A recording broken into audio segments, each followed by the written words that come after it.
Hello! Hello, chat. How are we all doing today?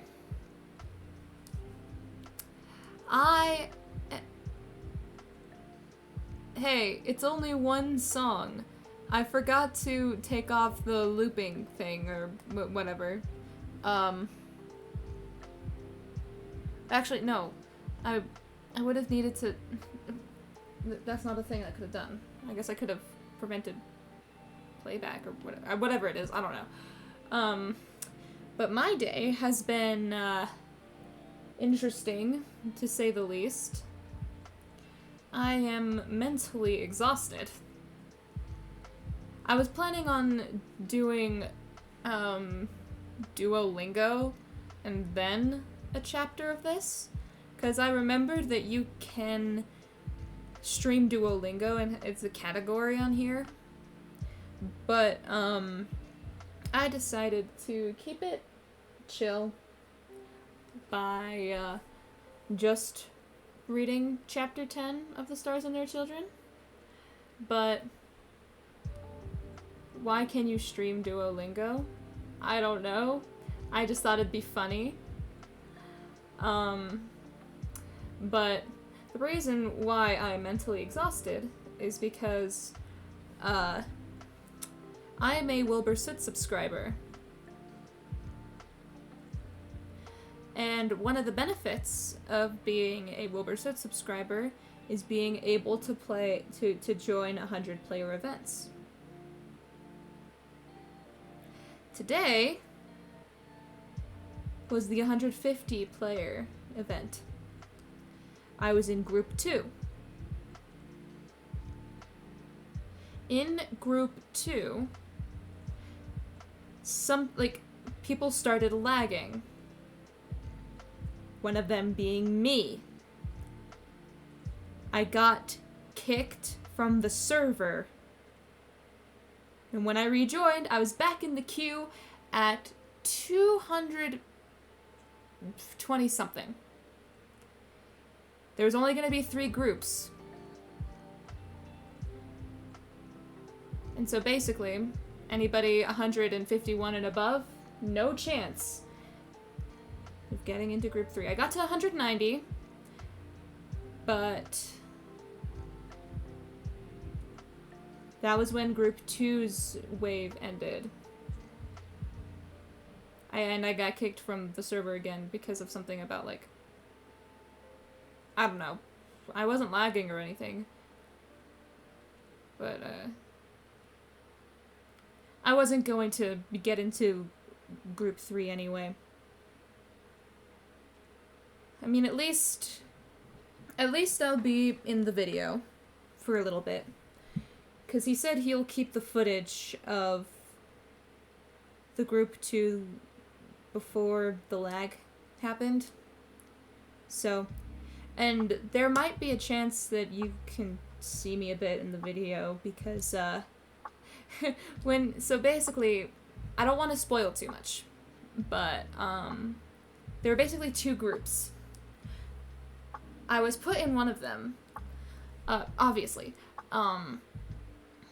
and Wilbur said something about, how each person had the chance to, choose, each person got to choose choose what side to go on, and, you could see me shaking my head, I shook my head, and, but he was like, the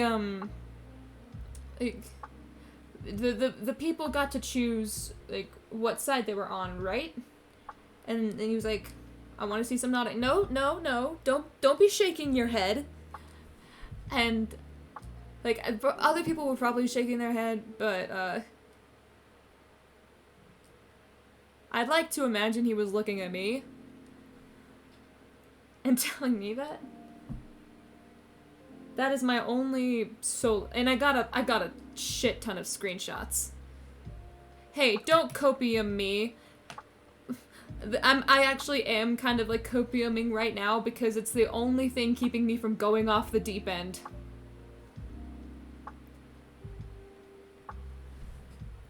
Like, I literally, like, was sobbing. I was sobbing / neg when I got kicked from the server and realized there was no hope for me getting back into the event. My only comfort is knowing that Wilbur might have noticed me. Okay? So... Shush.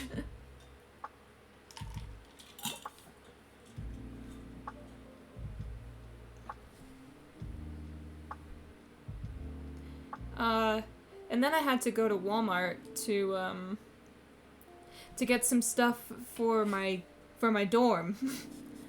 So I had to go outside, like, and socially interact literally, like, 30 minutes after all that happened. It was not fun. I mean, I got over it, but, like, I'm still really exhausted from it. I always end up getting really exhausted after crying, so... I figured I'd give a little story time. Like I said, I don't want to spoil too much of the video. I guess it is kind of nice to have, like, insiders, like, knowledge on something like this, so it's pretty cool. Hopefully he does, I mean, I'm sure he'll do more events like it. Or, I mean, more 100-player or 150-player events. Let's hope it's not during any of my college classes. Because if they are, I will cry. I will just break down sobbing in the middle of my women's glee class.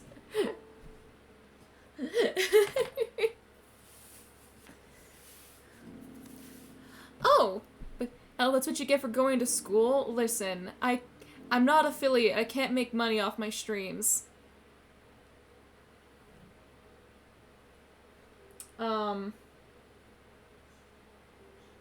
But on a happier note, I mean, I got a lot of screenshots with like Mac and Taz, and Fire, cause they were in the queue as well. I didn't do the event with, I think Fire was in group 2 with me, but, I don't know Fire as well.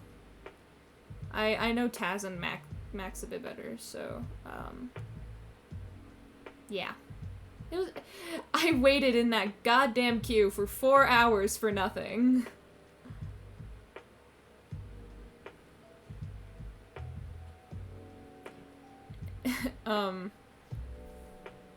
Anyway, on a happier note, like, when I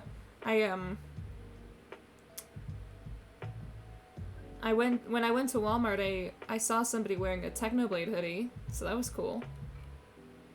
And I'm fairly certain they knew, like, usually, I wear my Rambu mask to work. I wear my Rambu mask to work because, like, it's still COVID, like, COVID's still going on. There's many more diseases going around now. So I wear a mask for a majority of my shift. And sometimes I get people saying, I can't work out the courage to ask my parents for one, that's fair. What was I saying?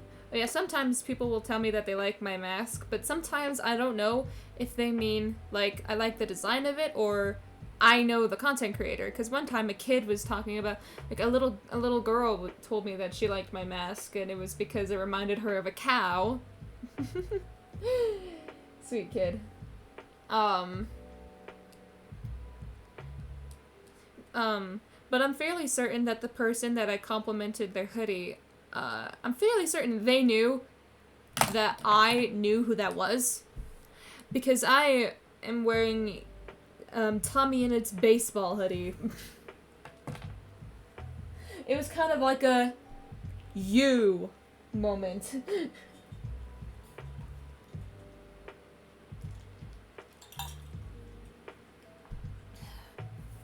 Anyway, enough with the... Oh, I've been talking for like 9 minutes. Goddamn. Okay, Let's get on with the stream before I get too tired to go on. And as always, any new viewers to my stream, be sure to leave a follow, because at 150 followers, I am going to do an entire stream in a British accent. That's gonna be great. Alright. Ah, bright light.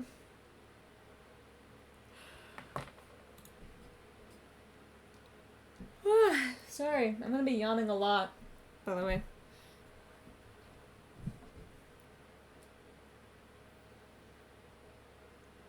Let's see. The Stars and Their Children by Bones and the Bees. Chapter 10. Drinks with the Enemy. Summary. There's another negotiation regarding the fate of Eldingvegger, and Wilbur's control slips through his fingers. Let's see. No trigger warnings, okay. It's over 9k words. Did not oh dear lord. This might be a longer stream than I anticipated. Okay.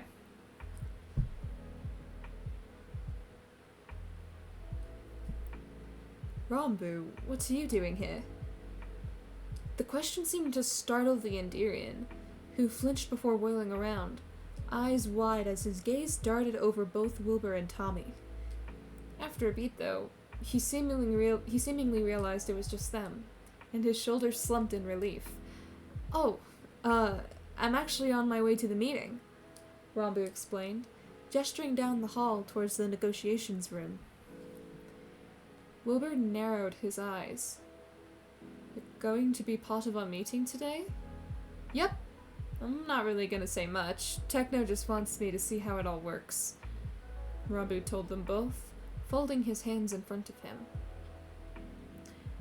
His expression was innocent enough, but Wilbur couldn't help the suspicion that curled up in his chest hearing this. Was Rambu really that important to the Imperator that he was going to listen in to a negotiation with some of the most important figures in the Antarctic Empire? It had been nearly 2 days since Wilbur and Tommy had trained with Technoblade and Rambu. Subsequently, this also meant it had been nearly 2 days since Philza had discovered that Wilbur and Tommy were both half Siren. The following morning after that interaction, Wilbur had been expecting, well, he wasn't sure what, but he'd been expecting something. Someone to make a comment about it. Someone to ask why they had kept it a secret. Someone to acknowledge what Wilbur was certain was palace-wide information by now. Except no one did. Not one single person gave him or Tommy a second glance that following day, and Wilbur realized that Philza most likely hadn't told anyone.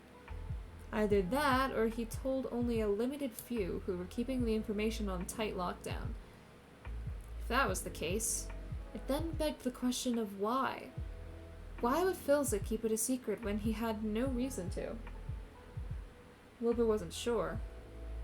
It didn't make any sense, because there was no benefit to Philza keeping their heritage private.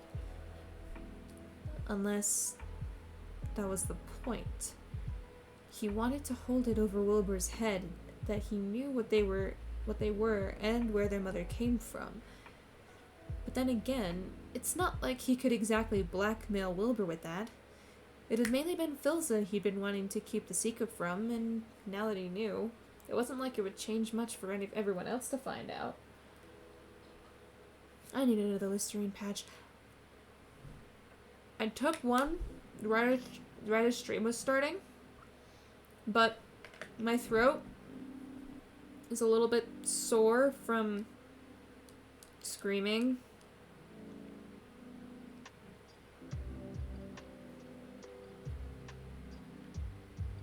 Yeah.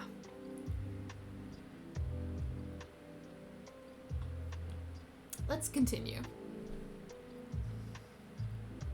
The entire situation was strange. Tommy had said the same thing when Wilbur shamefully admitted his mistake the morning after the encounter. You didn't fucking realize that your freckles were visible in the dark-ass library? Tommy questioned, his hair still mussed up from sleep. I didn't think that Philza was just gonna show up in the dead of night, Wilbur defended, He scared the shit out of me because I didn't even hear him until he was already standing in the damn doorway. So what? I mean, so what? He confronted you and you just gave up a whole life story? Wilbur huffed. I didn't want to seem like I was hiding anything else from him, so I told him the basics. But he doesn't know we can use our voices? Tommy asked, dropping his voice to a whisper. Of course not. Wilbur shook his head, and he's not going to find out. As far as he knows, we're basically just humans with glowing freckles.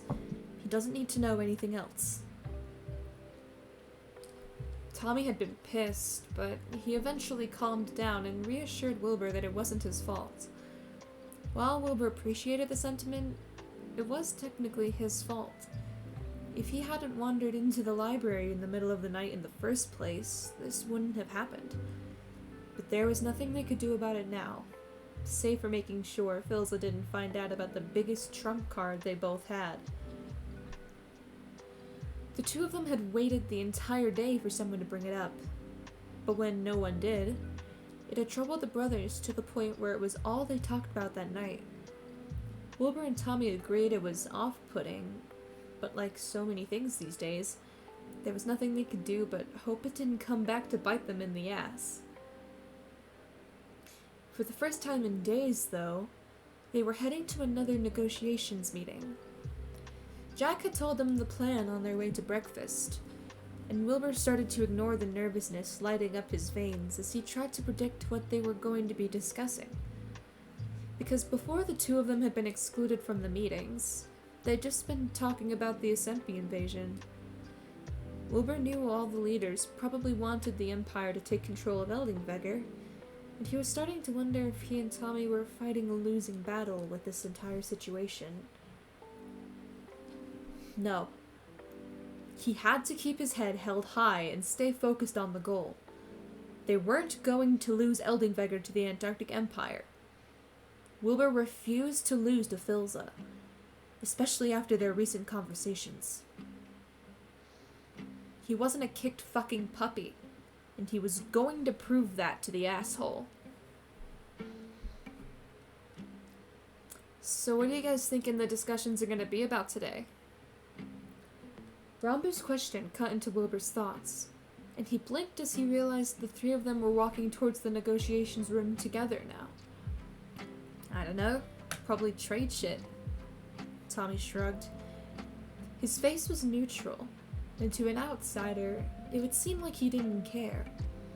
But Wilbur could read the tightness in his jaw and the worry in his eyes. Trade shit was actually extremely important to their negotiations, and Tommy knew that just as well as Wilbur did. He didn't want Rambu to see it, but he was nervous. Reaching out, Wilbur squeezed Tommy's fingers, with the gesture quickly being returned. Rambu, who was walking a few steps ahead of them, didn't notice. Like Blazophane trading?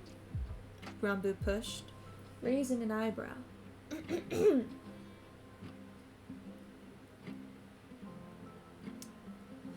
Tommy and Wilbur shared a brief glance, before Tommy nodded. Yeah, probably.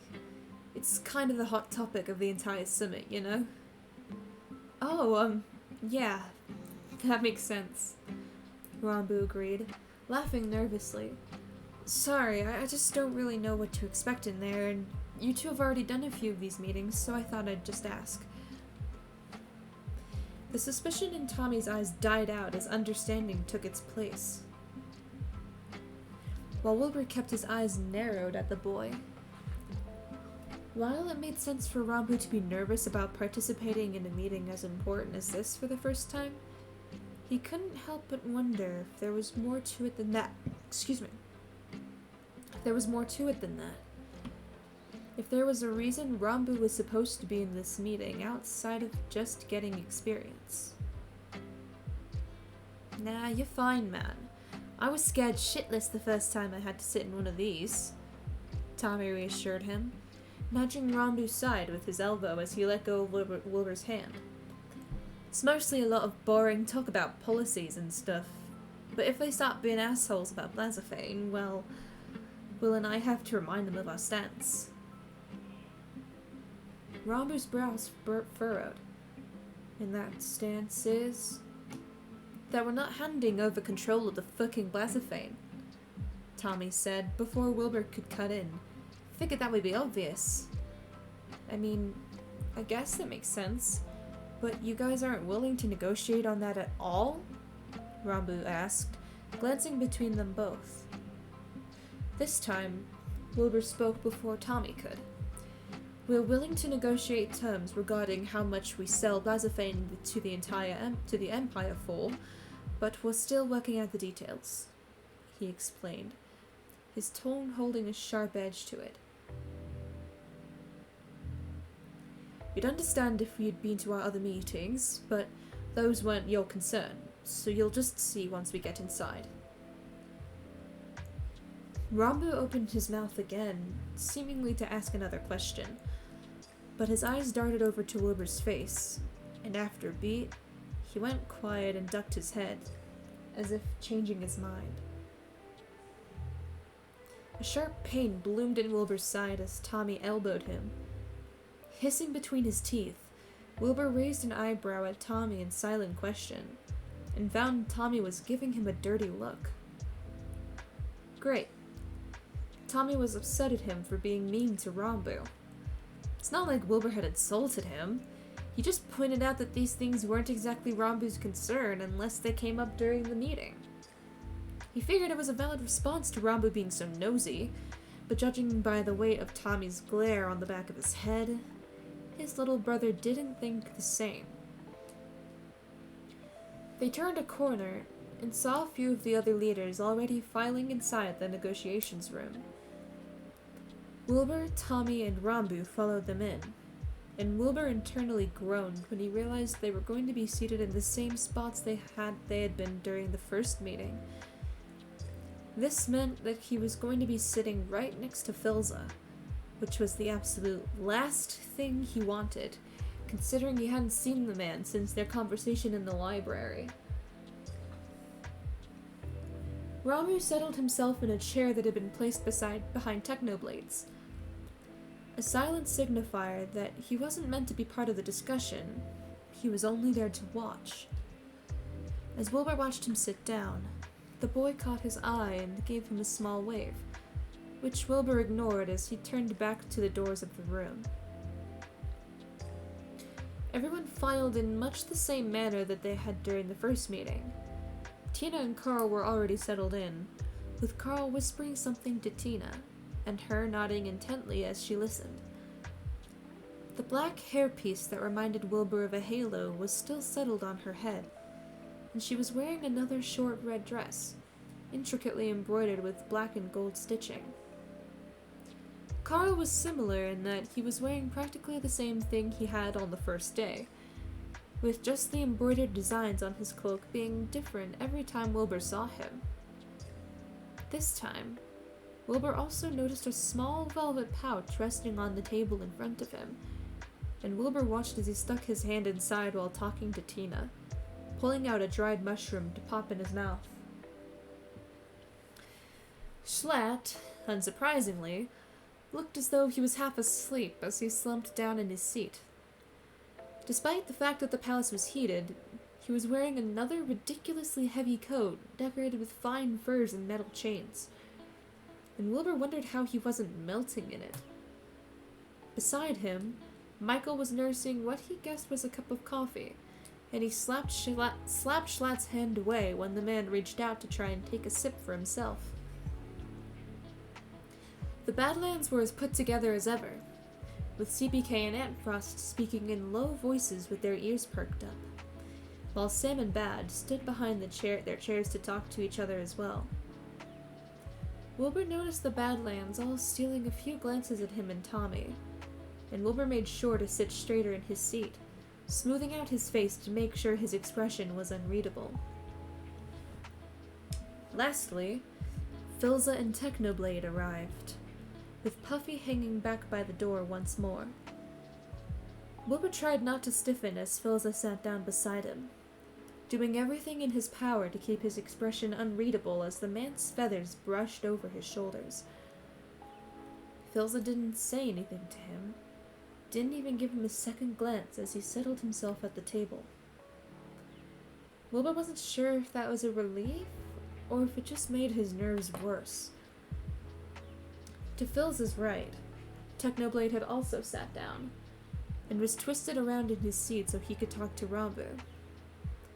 Before Wilbur could try and figure out what they were saying, though, Philza cleared his throat, and everyone fell silent as all attention turned to him.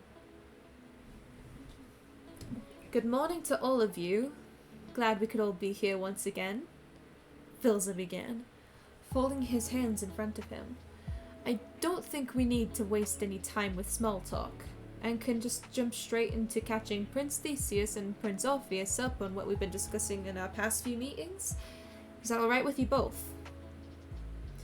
It was a courtesy question, not a genuine one. There was no kindness in Philza's eyes as he raised an eyebrow at Wilbur. It was a silent dare, but Wilbur didn't know what he was being dared to do. "Fine by me," Tommy said, resting his elbows on the table. "I'm alright with this as well," Wilbur agreed. Philza nodded. "Alright. Well, over our past few meetings, we've been discussing different potential trade agreements we could reach regarding Blazafin export from Eldingvega." "And what was the conclusion?" Tommy asked, leaning over to get a better view of Philza since Wilbur was sitting between them.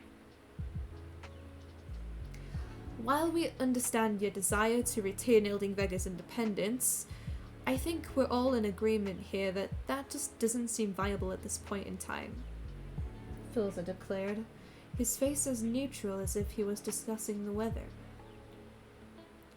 Tommy clenched his jaw. So what are you proposing?" Silence hung over the room for a moment. Tommy knew what Philza was saying. Wilbur could tell that he knew. But he wanted Philza to state it outright, to put the truth of this discussion into words instead of dancing around the reality. "Join the Empire," Philza finally said, the silence shattering like glass. "Instead of us just taking control of the Blazafane trade like we originally suggested, Eldingvega can join the Antarctic Empire officially." There was no surprise that came with Philza's words.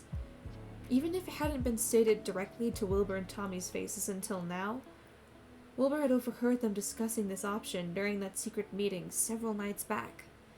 And even before then, Philza had been pushing for this very result in everything but name.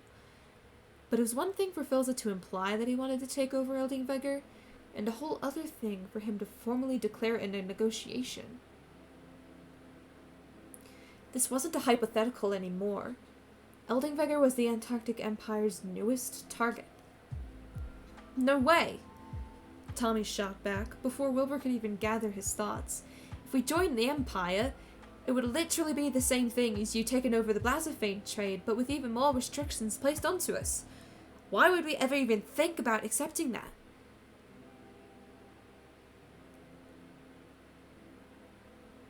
Wilbur blinked, surprised at how well Tommy was holding his tongue and keeping his tone respectful. Although there was anger blazing in his bright eyes, he was under control.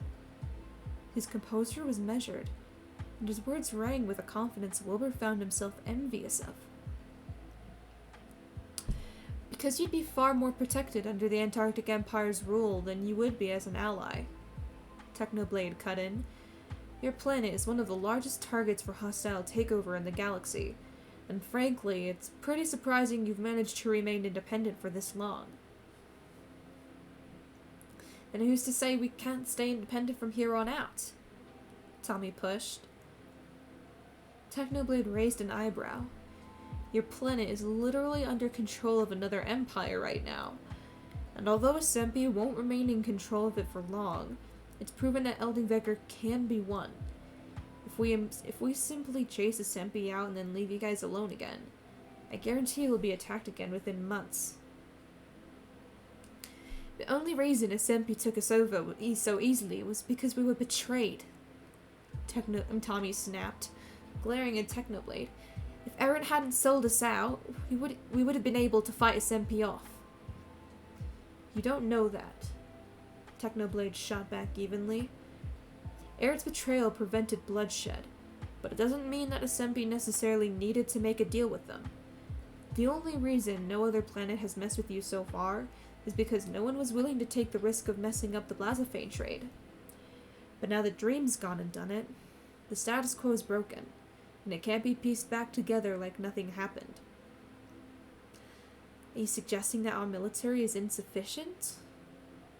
Tommy questioned, something dangerous dripping off his words. Technoblade didn't seem impressed at Tommy's attempt to intimidate him. Compared to his Sempi's? Yes. Compared to ours? Absolutely. You're one planet going up against empires here. The fight is never going to be even. Narrowing his eyes, Tommy was at an obvious loss for words as his shoulders dropped. His gaze met Wilbur's, and Wilbur could read the silent pleading loud and clear. Tommy was out of his depth again, meaning that it was Wilbur's turn to step in. You seem to think we don't have allies of our own, Wilbur said, drawing all eyes to him. While Technoblade's brows furrowed, a knowing smile flashed over Phil's face. You're referring to Themis? Philza asked. Meeting that icy gaze again, Wilbur nodded. Yes, we've been allied with Themis since our mother, who was part of the Themesian royal family, married Theseus's father. Like Wilbur suspected, there was no sign of surprise from the leaders in the room.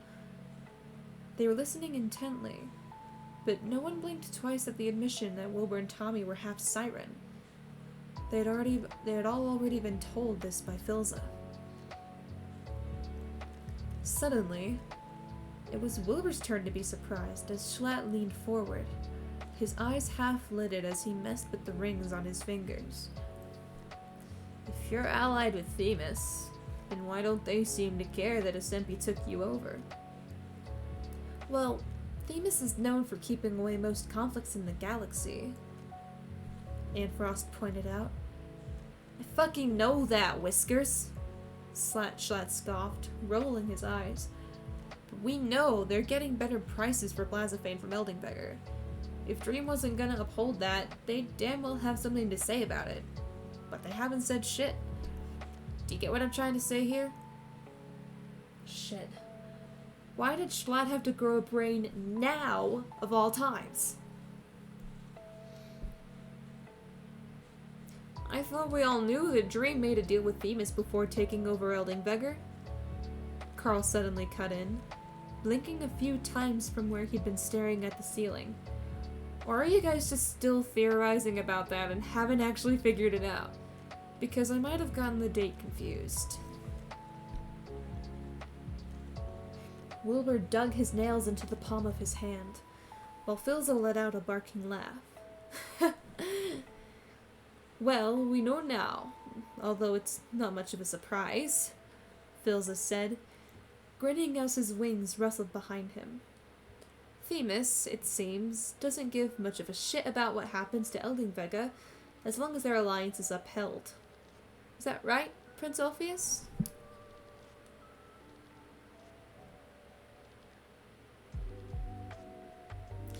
Gritting his teeth, Wilbur struggled to keep his voice level. Theseus is at the crux of our alliance, so I wouldn't say. But Prince Theseus is sitting right there, and right here, and Themis hasn't asked for his whereabouts once, Philza pointed out, gesturing to Tommy, and I doubt Dream would have planned to execute you both if he thought it would upset Themis. So it seems like Themis really doesn't care about you at all. You gotta accept that your mommy's planet isn't gonna come to save you. Schlatt taunted from across the table. Shut the fuck up! Tommy snapped. And while normally Wilbur would tell him off for such a blatant disregard for etiquette, he was too caught up in his own frustration to care. Yo, could someone put the brat in timeout? Schlatt then asked, pointing at Tommy. Oh, that fucking prick. Sharp pain burst across his palm as Wilbur's nails broke through the skin because of how hard he was clenching his fist. But as much as he wanted to tell Schlatt off, he knew that he had more important things to focus on. Even if we don't have Themis on our side, it doesn't mean we're totally helpless. Wilbur argued back to the original point, his voice rising as his frustration bubbled to the surface. Actually, it kinda does, Technoblade deadpanned. You have no one. No allies, no king looking out for you, no advisors. You're lucky we're even choosing to negotiate with you, because we don't have to do this at all.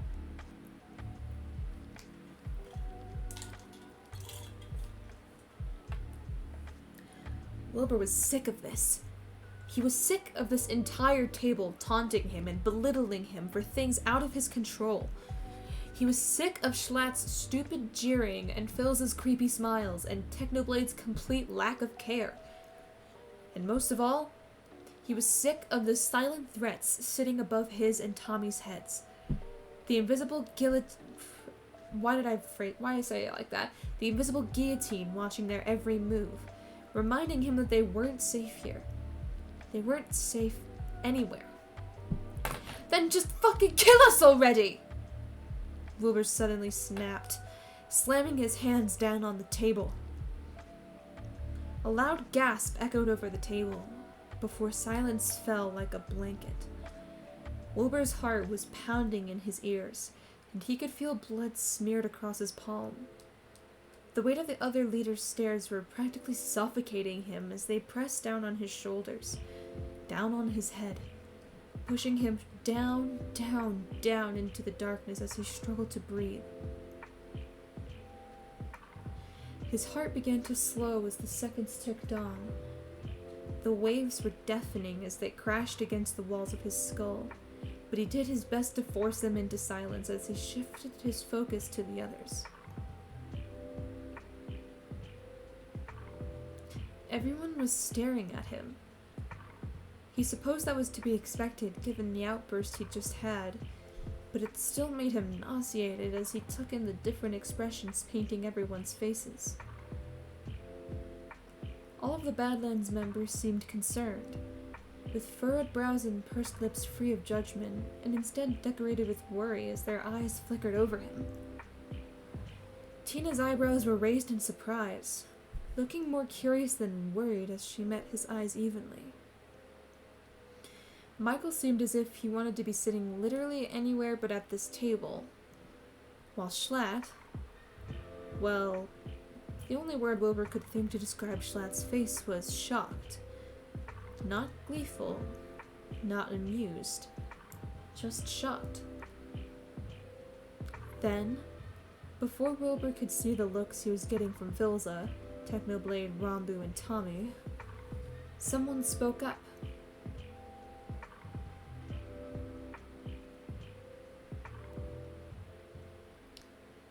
Phil, Sam said, a stern note to his voice drawing everyone's attention to him. Do you see what you're doing to these children?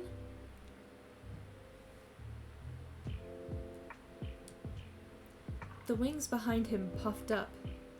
We are not discussing this here, Sam. Phil's a shot back, emphasizing Sam's name as a clear warning.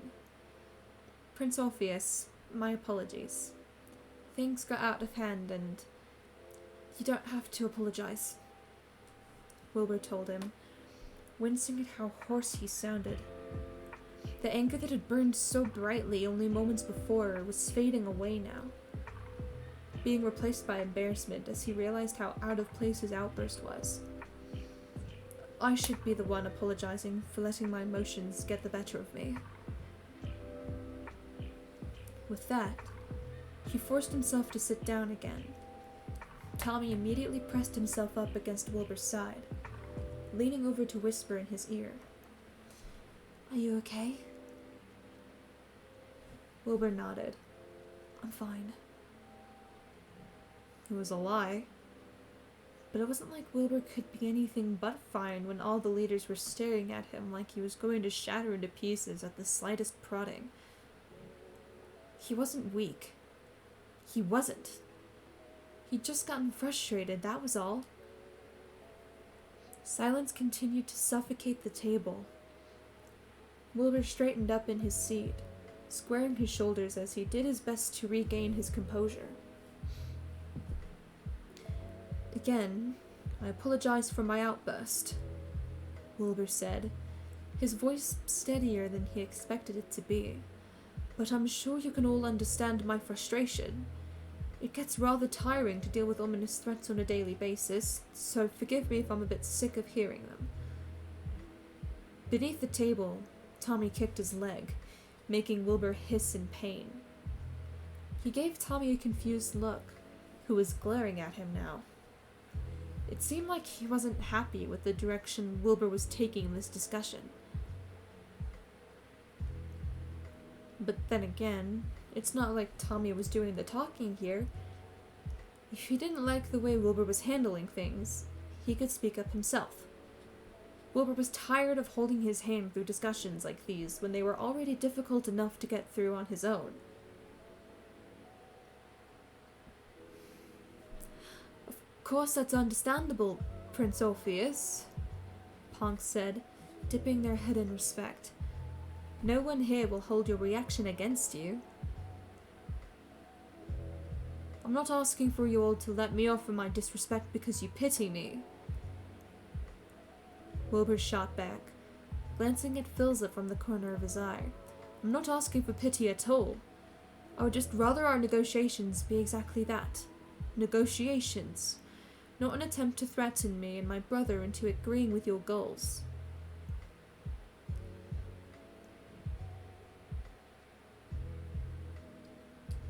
Behind him, Philza snorted. Frowning, Wilbur turned to look fully at the Emperor, and saw he was stifling a knowing grin before his hand. Phil, Sam said in an exasperated tone, disappointment flashing over his face. Do you care to share the humor in what Prince Orpheus said? My apologies. It's just... Philza stifled another laugh, taking a breath to calm himself and smooth his features out. It's no matter. Let's return to the subject at hand.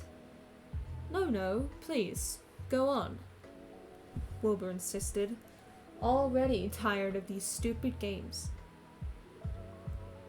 Philza blinked, his smile fading as he shifted to face Wilbur completely. Fine. You wish to know my thoughts?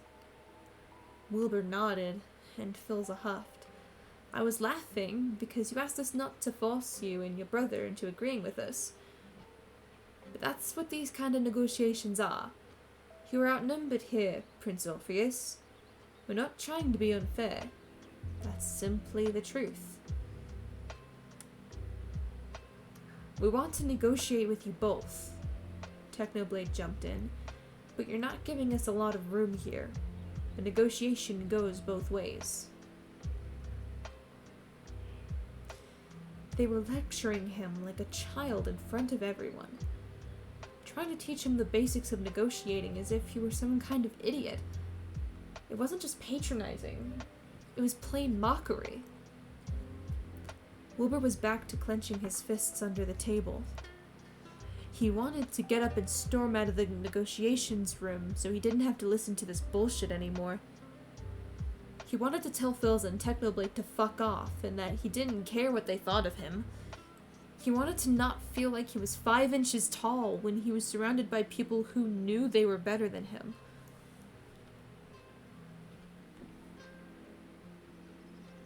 Suddenly, There were nails digging into his arm, and he glanced to the left to see Tommy pulling him back against his seat.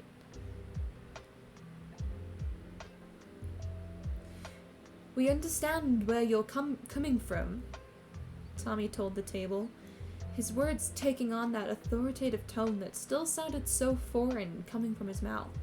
"And we appreciate the understanding you're granting us in turn. My brother hasn't been feeling well lately, and I think it might be best if we resume these discussions another day, because I don't think we're going to make a lot of progress with the current state of things." And with the current state of things. Again, Tommy was far more measured and composed than Wilbur was used to seeing him. Everyone else at the table seemed to be thinking the same thing, with Phil's eyebrows having lifted in surprise, and Technoblade appraising Tommy with an unreadable glint in his eyes. Even Rambu seemed taken aback, mismatched eyes as wide as saucers as he glanced between Wilbur and Tommy. After a few tense seconds, Philza nodded. I think that would be acceptable. Are we all in agreement with resuming these discussions at another time?" There was a unanimous nodding at the table. As soon as Puffy, who had been silently watching the whole affair from the wall, opened the doors, Tommy was on his feet and dragging Wilbur out of his chair with him. When Wilbur tried to yank his hand out of Tommy's grip, he simply tightened his hold, and Wilbur could only spare a worried glance in Phil's direction before he was being led out of the negotiations room and into the hallway. It all happened so fast. One moment, they were in the negotiations room. The next, Tommy was pulling Wilbur down the hallway, refusing to even look back at him as they hurried back to their room. "Tommy, what are you—" We'll talk in our room," Tommy snapped. And it was then Wilbur realized what was going on. Tommy was pissed. I need more water, 1 second.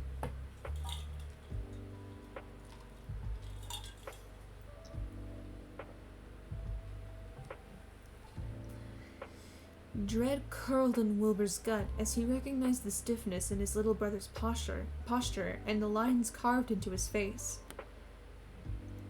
Not only had Wilbur fucked up in the meeting, but now Tommy of all people was mad at him. Like he hadn't had his fair share of fuck-ups during meetings like that. Tommy didn't let go of his wrist as he practically slammed on the button to open the doors to their room. He yanked Wilbur inside, only letting go once the doors had slid shut behind them once more. And then, they were alone. "Tommy, what the fuck is wrong with you?" Tommy shouted, whirling on Wilbur with fire burning in his eyes. "This whole goddamn time you've been saying we have to be polite, we have to follow etiquette, but that was fucking insane, Wilbur!" Sighing, Wilbur pinched the bridge of his nose as Tommy began to pace the length of the room. "Look, I know I got a bit worked up, but you have to admit they were spewing a ridiculous amount of bullshit at us." "A bit worked up?" Tommy let out a bitter laugh that reminded Wilbur of nails scratching glass. "You challenged them to fucking kill us, you idiot! And then you went and made us look like dumbasses because you were upset that they were being ominous and threatening. Like they haven't been doing that ever since we first got here." "You think I don't fucking know that?" Wilbur exclaimed, twisting his fingers into his hair. "Trust me, I know I messed up. But you've lost your cool plenty of times before, so why the fuck can't I?" That seemed to strike a chord in Tommy. His shoulders heaved as he took a few deep breaths, the anger slowly draining out of his face as something stony and cold was left in its place. "Just trying to chill the fuck out. We don't need them getting more pissed at us than they already are." Tommy sighed, heading back towards the door.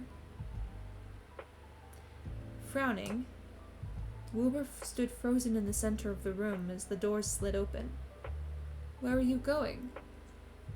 To go see if Techno wants to train, Tommy said, glancing back at Wilbur over his shoulder. Do you want to come with?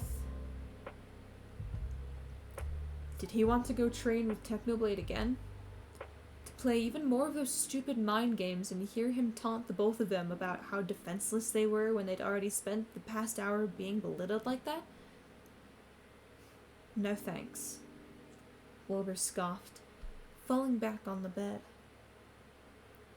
Tommy shrugged. Alright then. He turned to walk out of 1 second.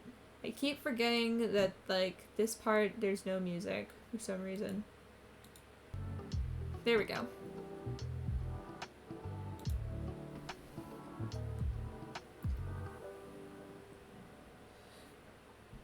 He turned to walk out of the room, and Wilbur sat up. Wait, you're still going? Pausing mid-step, Tommy nodded. Yeah? Just because you're not going doesn't mean I can't go train if I want. That was true. Despite how much Wilbur hated the idea of Tommy going off without him, he had already left Tommy alone a few times at this point and things were fine. Nothing was going to happen, and Wilbur knew that. Still, he didn't like the idea of Tommy spending time with Technoblade alone. Just watch yourself, Wilbur warned, curling his fingers into the blankets. Don't say anything about our plans to him. As soon as the words were out of his mouth, Wilbur knew he fucked up. Tommy scowled, the blue flames flickering behind his eyes as he glared at his brother. I'm not that much of a fucking idiot, Tommy hissed. Then, before Wilbur could try to apologize or explain himself, Tommy was storming out of the room. The door slid shut behind him, and Wilbur found himself alone. Groaning, Wilbur fell back onto the bed again. Great. He'd fucked up in so many different ways today. Philza had told him to stop acting like an idiot, and here Wilbur was, making a fool of himself in even worse ways than before. Now he had Tommy pissed at him as well, and Wilbur couldn't even bring himself to go after him. In a way, it was like he was a weather-beaten pillar in the middle of a stormy sea. Every insult, every reminder that they were helpless, every taunting smirk, it put more and more weight on the pillar. His foundations were crumbling, and it was only going to be a matter of time before the rocks that made up his very being broke apart into the tumultuous waters below. If Nikki was here, this wouldn't be happening. He would be able to ask her what she thought he should do, and she would give him her honest advice. In a way, they had been two pillars leaning against one another, both being battered at from every side by the crashing waves, holding each other up because no one else was going to give them support. But now, his other pillar was gone. He was standing on his own, and he wasn't built to withstand these waves alone. Wilbur was failing, and this was the one place where failure wasn't an option. Failure isn't an option, Nikki told him, her voice soft but firm as her freckles glowed in the dim light of the bedroom. Failure isn't an option, Wilbur repeated, twisting his fingers in his lap. Is that what they tell you during your lessons? Nikki nodded, the blanket they were both huddled under shifting with the movement. If you believe your voice can't fail, it won't. You just have to let your mind trust in your own abilities. And remember to keep your pitch high with your voice sitting in your head, not your throat.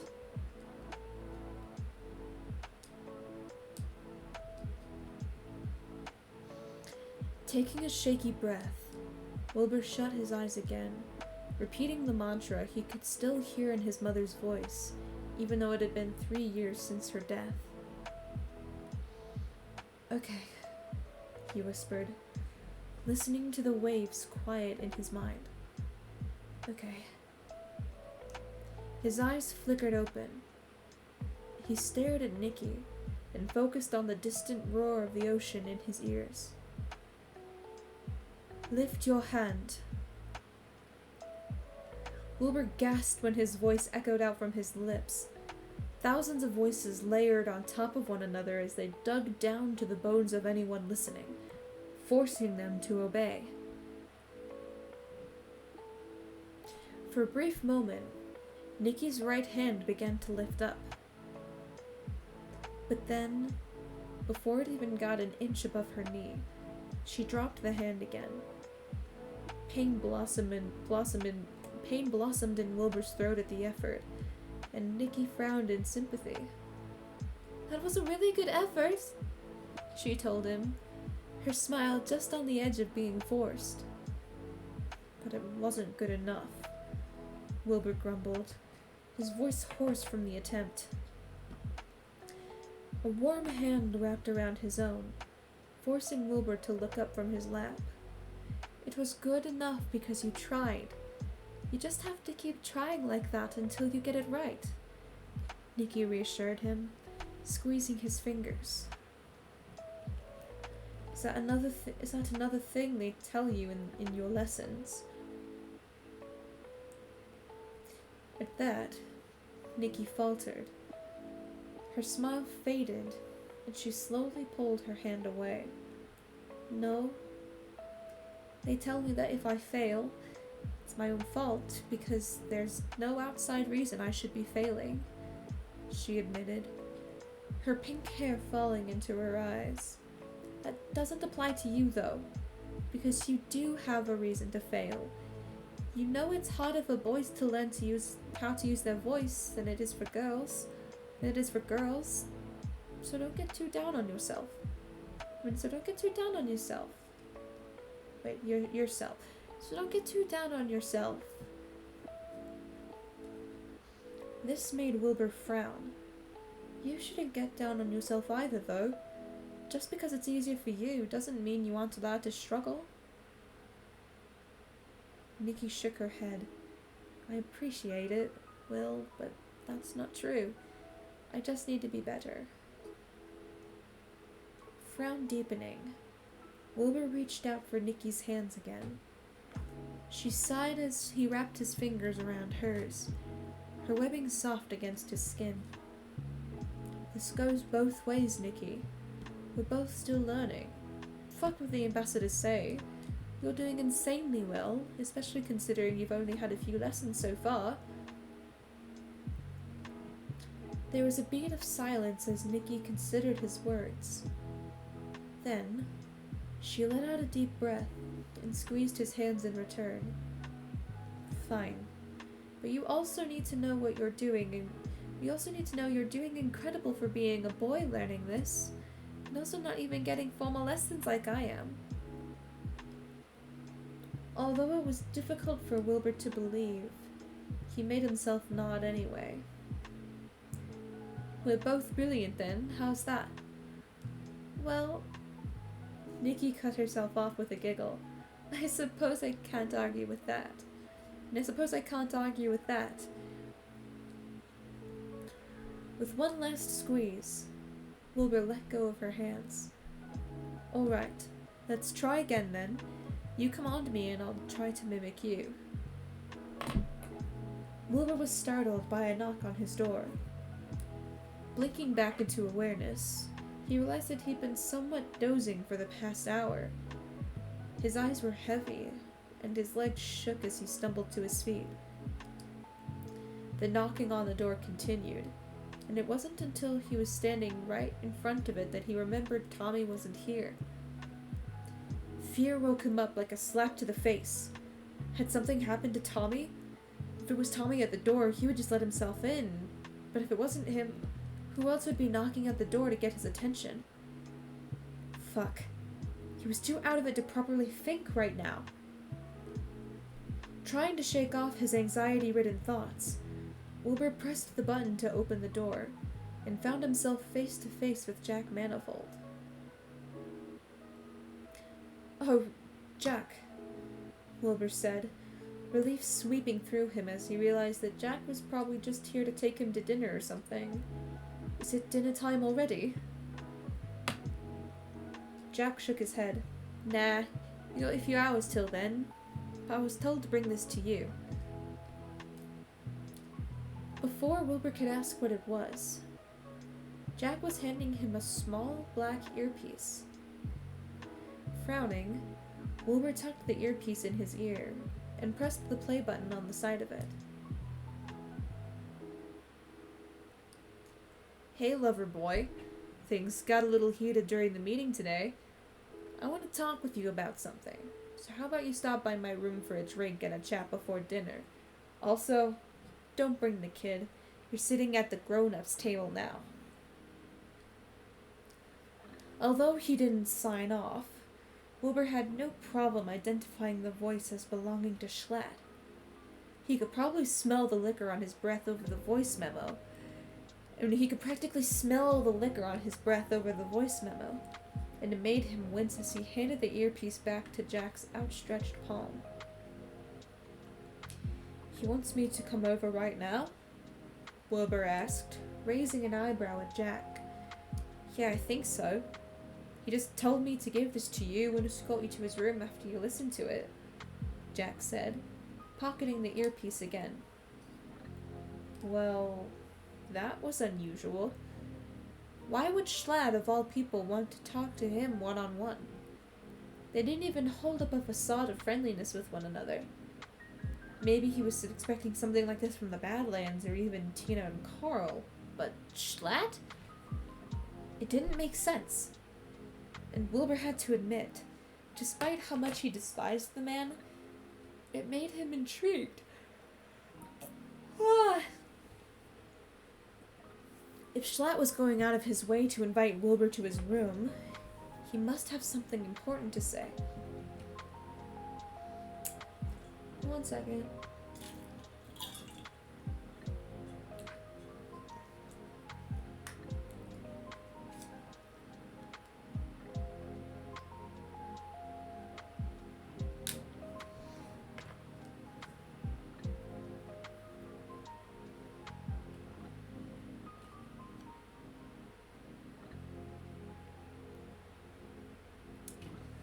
Okay. So even though the last thing Wilbur wanted to do was go willingly spend time with Schlatt, his curiosity got the better of him. Without a second thought, he nodded at Jack to lead the way, pausing only to put his shoes back on before following the guard down the hallway. They made their way down the twisting halls once again, with Jack leading him into another unfamiliar part of the palace. This must have been where the other leaders were housed, given the rows of black doors identical to the one that led to his and Tommy's room. Their footsteps echoed off the dark gray walls. Wilbur tugged his dark teal coat tighter around him, despite the fact that it wasn't even cold in the hallway. Chills were just racing down his arms for no reason, and Wilbur was grateful he was wearing long sleeves so no one would be able to see. At one point, they passed by another unmarked black door. Wilbur didn't look twice at it, but as soon as he stepped in front of it, it slid open with a soft whoosh.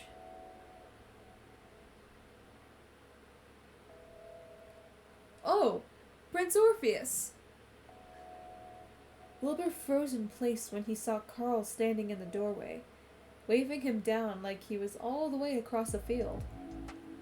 Ahead of him, Jack stopped walking, only glancing over his shoulder before fixing his gaze straight ahead. Right. As a guard, Jack wasn't supposed to be a part of conversations between Wilbur and other leaders. That meant Wilbur was on his own. Hello, Sia," Wilbur greeted, dipping his head in respect at the man. "Is there something I can help you with?" Carl stared at him for a moment, golden eyes blinking rapidly as if he was struggling to focus on Wilbur's face. Then, he was rushing forward, and Wilbur almost jumped back when Carl stopped only a foot in front of him. "I need to tell you something, Orpheus," Carl said, placing both hands on his shoulders. Wilbur had to hunch down a bit so they were eye to eye. "What is it?" he asked, so taken aback by the whole encounter that he didn't even notice Carl not using his title. Blinking a few more times, Carl refocused his gaze on Wilbur's face. "I know you're scared, but I want to tell you you shouldn't be," he said, his expression dead serious. "Things seem like really messed up right now. I get it. But I know where this ends, and let me tell you, it's pretty great for you and Theseus." "What do you see?" Wilbur asked, for lack of anything else to say. "I see..." Carl blinked again, his eyes fixing on a point over Wilbur's shoulder. "I see a lot of things.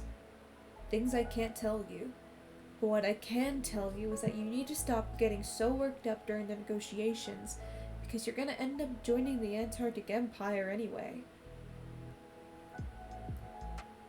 Just like that, all the amusement he held for Carl's antics withered away as a rock dropped into the pit of his stomach. "No. Yes," Carl nodded. "You're gonna join, and it's gonna be really great for you guys. But the longer you drag this out, the harder it's gonna be for everyone involved."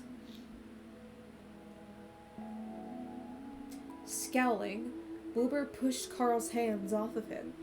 "You can't just tell me our negotiations are going to fail and expect me to believe you." To his frustration, his anger just made Carl laugh. "I knew you were gonna say that. Then why did you even bother telling me?" Wilbur hissed, taking a step back from him. Carl shrugged, turning back into his room. "I have my reasons. Now have fun talking to Schlatt. You guys are gonna have an interesting conversation." And just like that, before Wilbur could ask Carl what the fuck that meant, the door was shutting behind him once more.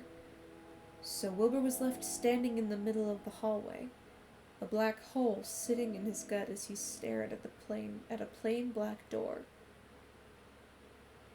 He had to be lying.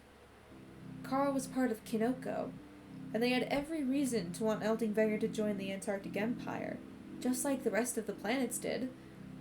Since Carl supposedly saw the future, he was trying to convince Wilbur that he was going to join no matter what, so he needed to let it happen. Yeah, right. Why would Carl tell Wilbur that if he knew it was just going to piss Wilbur off? If they were going to join no matter what, wouldn't it make more sense for Carl not to tell them about it?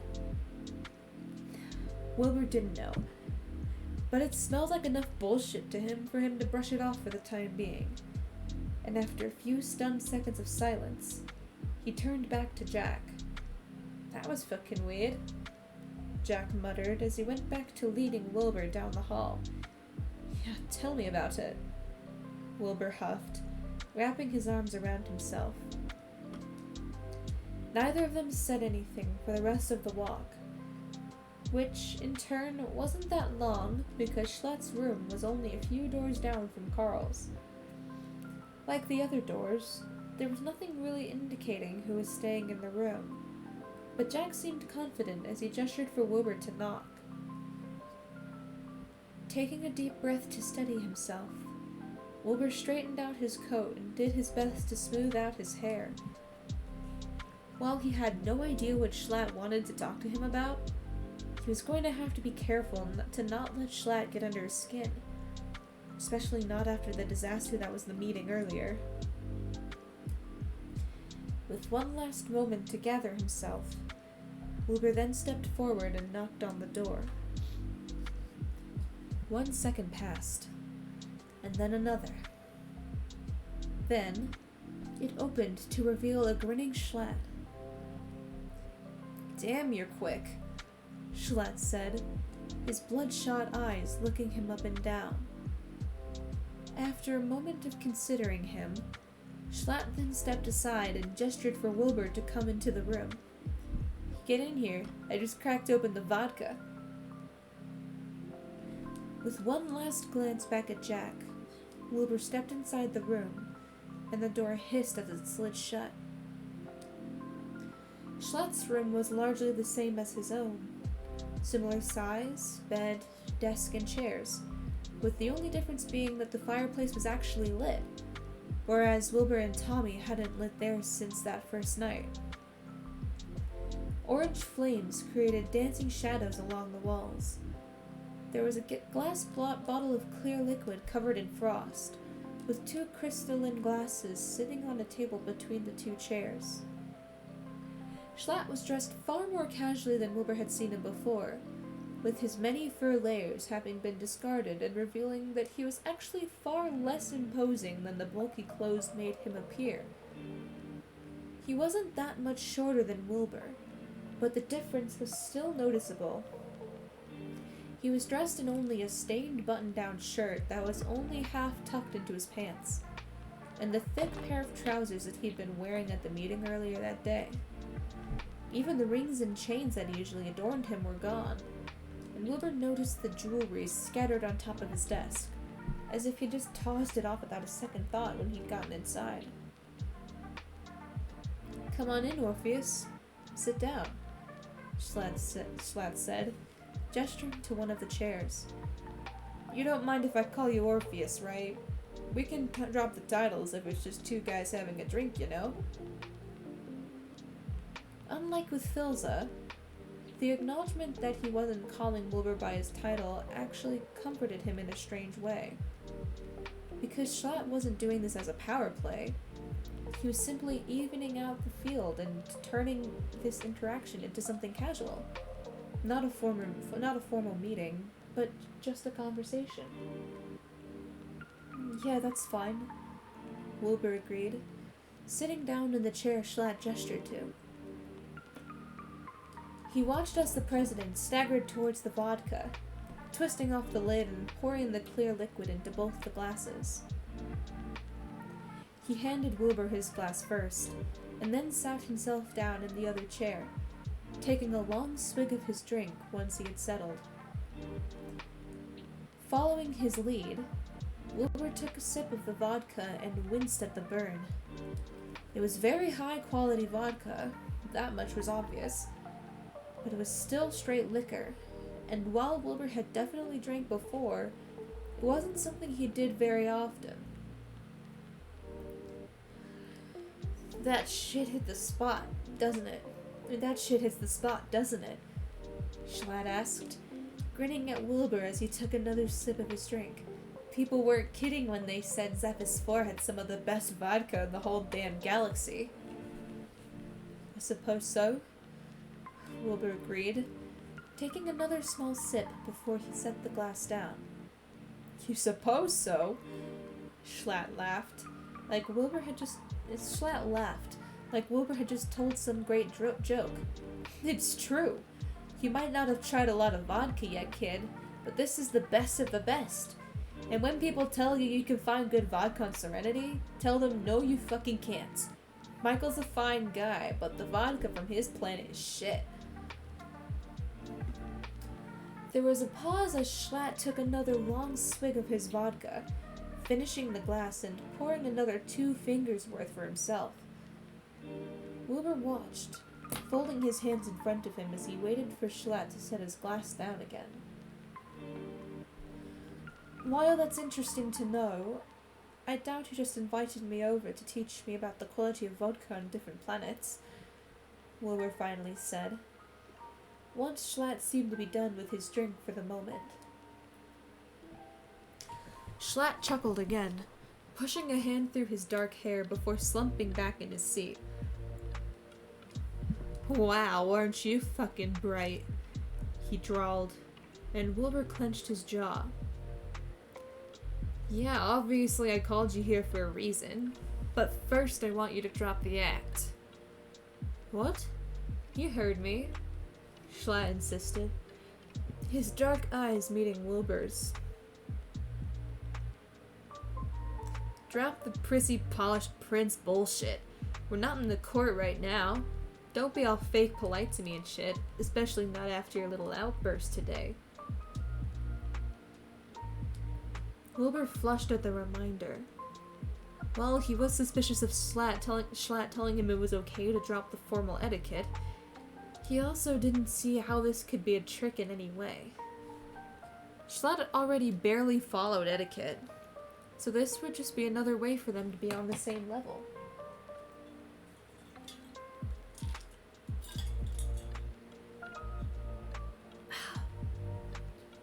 Fine. If he wanted Wilbur to be himself, he'd get that. Alright, I'll be blunt then. Why the fuck am I here, Schlatt? Wilbur asked, folding his hands in front of him.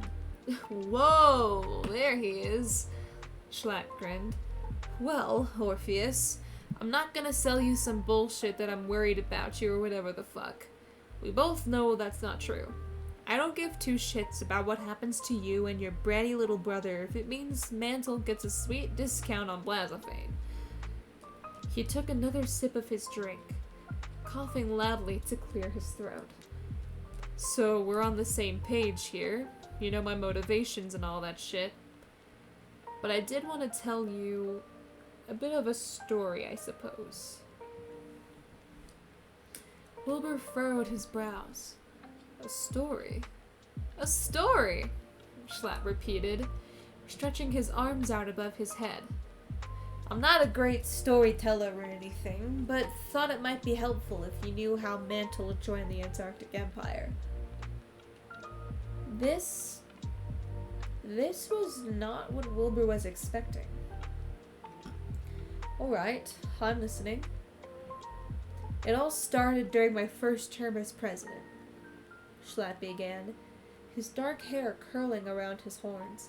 Basically, Mantle is pretty fucking great financially speaking, but we don't got a lot of sense going for us.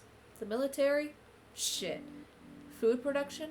We can grow like a few vegetables, but not much else because our soil is terrible. The only reason we're still standing is that we figured out how to use our fusion generators from our gas giant to make super efficient water purification systems. So we're fine on water. Literally nothing else, though. Slumping down further in his chair, Schlatt folded his arms over his chest. I don't know why the fuck I ran for president. I think I just liked the title, you know? President J. Texas Schlatt. Sounds so damn official. Plus, I like having the power to just do shit. If I don't like something, I can change it. Except when the planet is I'm ruling as fucking dog shit. He huffed, staring into the dancing flames in the fireplace. I'm not a man who begs. I'm not fucking pathetic like that. But I had to practically beg to get the Antarctic Empire to take us in. What? You asked to join the Antarctic Empire. Schlatt nodded. Sure did. The Empire's a pretty damn sweet deal. Easy access to food trade and protection from all the other shit going on in the galaxy. Who wouldn't want that? People who don't want limits on what they can and can't do with their own planets? Wilbur shot back, narrowing his eyes at Schlatt. Lover boy, if that's your worry and your choice is between Dream and Filza, you're an idiot for not going with Filza. Schlatt snorted. But Eldingvega wants to remain independent of any outside rule, Wilbur argued, and we're telling you that ain't gonna work, Schlatt said. Again, I don't care what the fuck happens to you and the brat. I'd bring popcorn if Techno decided to break out the guillotine for you both. But since they don't seem particularly eager to do things the easy way, I figured I might as well let you know that not everyone in the Empire was taken over by force. Clenching his jaw, Wilbur leaned back in his chair. He stared into the fire, the flames dancing and writhing like living figures as the shadows moved in time on the walls. I'm just saying, if you want to be good at this politics game, then you need to get a good deal when you see one. I mean, then you need to take a good deal when you see one. Wilbur didn't respond to that. Instead, he just picked up his own glass of vodka off the table again, and downed it all in one swig. The drink burned the back of his throat, and he took a shuddering breath as it warmed the inside of his chest. This was bullshit. Just a bunch of bullshit Schlatt was trying to put in his head to get him to join the Empire. All he wanted was Blazophane. That was all any of them wanted. It wasn't about what was best for Eldingvigor. It was for the money their planet could provide the Empire. Wilbur knew that as fact. So why was Wilbur thinking about it so much? Man, finally the chapter's done. Fuck. I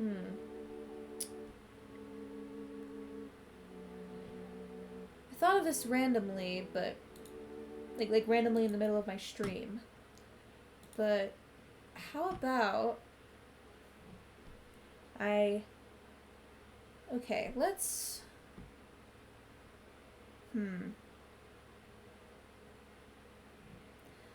let's pull up this scene. There's no face cam because I don't have a webcam. Sorry. But let me bring out my guitar. I just want to play something.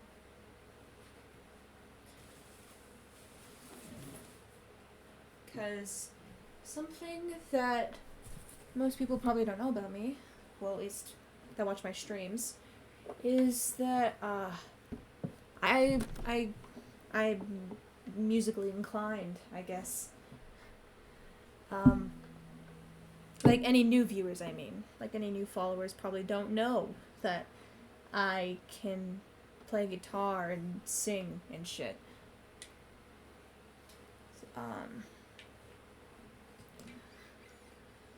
I remembered one of my favorite Billie Eilish songs yesterday.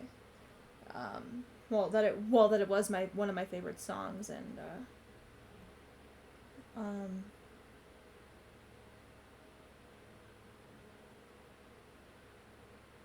what was I saying?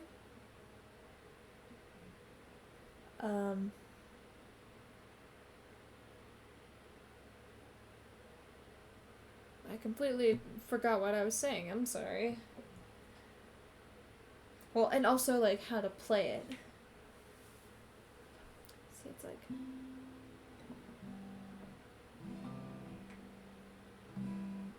So let me make sure it's in tune. Just a bit higher.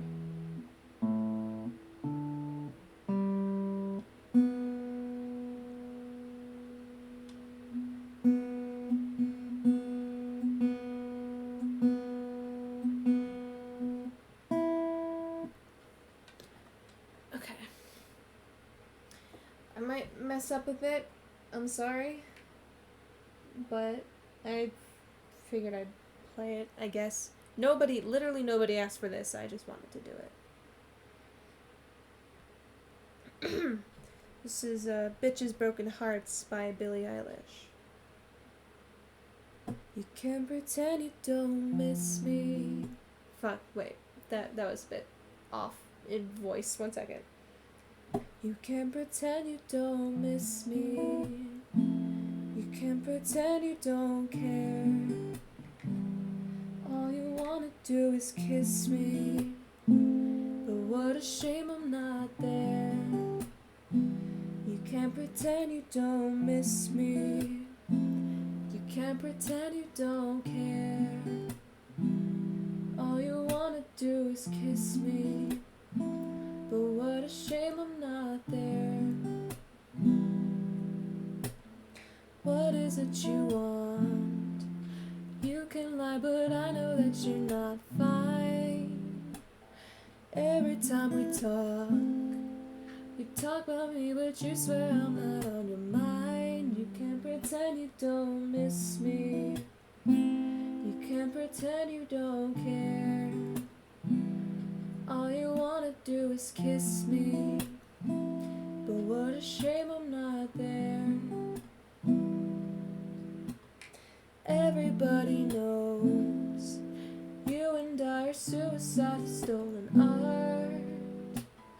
Pretty mama sews stitches into all your bitches' broken hearts. You can't pretend you don't miss me.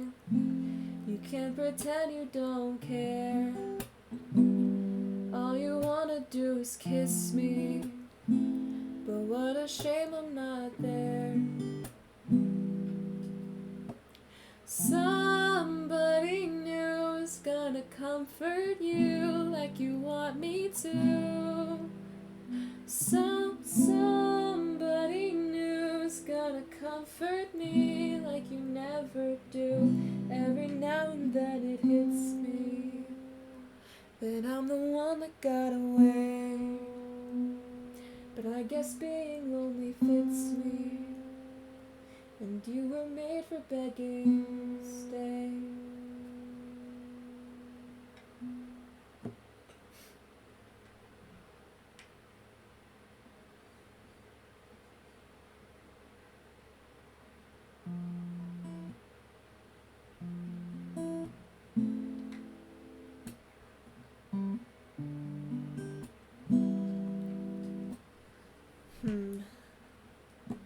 I just like, it's just fun to play.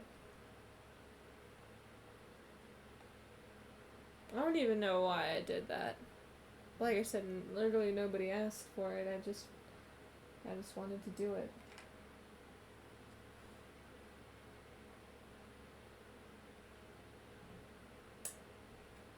And on that note, I think that is going to be my stream. Let's get... There we go.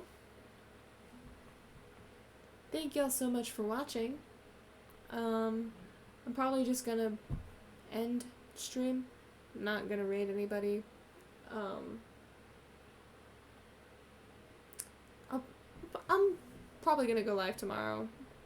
I still want to stream Duolingo, so I'll do that tomorrow. Probably a little, well, definitely a lot earlier than today's stream, so be on the lookout for that. Alright, I will see y'all next time. Bye!